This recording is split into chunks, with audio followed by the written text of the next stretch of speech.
The time is 8 o'clock. Here's the news update.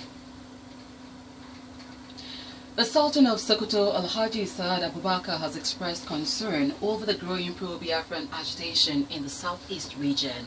The Sultan, who expressed the concern in Kaduna at the Second General Assembly of the Northern Traditional Rulers Council, said the council would send a delegation to meet Igbo leaders on the agitation. The council, he said, appreciated some Igbo leaders who had spoken against the agitation, saying this reinforced its belief that dialogue could find solutions to any crisis. The Sultan noted that millions of Igbo residing outside the southeast region, who according to him are very peaceful, industrious and helping the local economy to grow, are opposed to the pro-Biafran agitation, opting to remain where they are. Oyo State Government and the Nigeria Labour Congress NLC have agreed on dedicating 90% of the state's monthly statutory allocation from the Federation account to the payment of workers' salaries. The internally generated revenue of the state government is to be used for capital projects and maintenance of public property.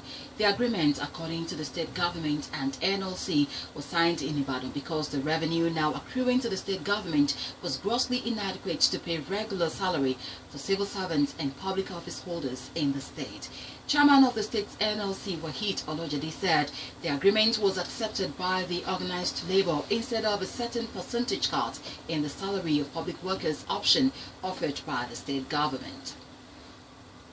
The All Progressives Congress APC has described the death of its candidates in the governorship poll in Kogi State and the declaration of last Saturday governorship polls in the state by the Independent National Electoral Commission (INEC) that it was inconclusive would be a test case for the rule of law in Nigeria. The party, in a statement by its national spokesman May Malabunu, who also said it would be a test case for the country's growing democracy by following the provisions of the Constitution in reacting to the development. APC, according to him, took the decision after studying the position of INEC on the stalemated poll and expressed its absolute faith in the Nigerian law, promising not to undermine it. The party said the death of its candidate, Prince Abubakar Audu, who was comfortably leading other candidates with over 40,000 votes before INEC declared the poll inconclusive, has created a big vacuum in its rank and Kogi State. In foreign, the United States is to put sanctions on 4 current and former officials in Burundi in connection with the continuing violence there. The White House said it had received multiple credible and ongoing reports of targeted killings, arbitrary arrests, torture and political repression by security forces, as well as violence and abuses by youth militia affiliated with the ruling party. Those sanctions include the Minister of Public Security and the Deputy Director of Police. They will face an asset freeze and visa restrictions.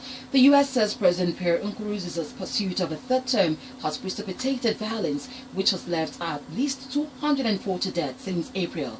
The violence increased in recent weeks, with bodies found on the streets on a daily basis.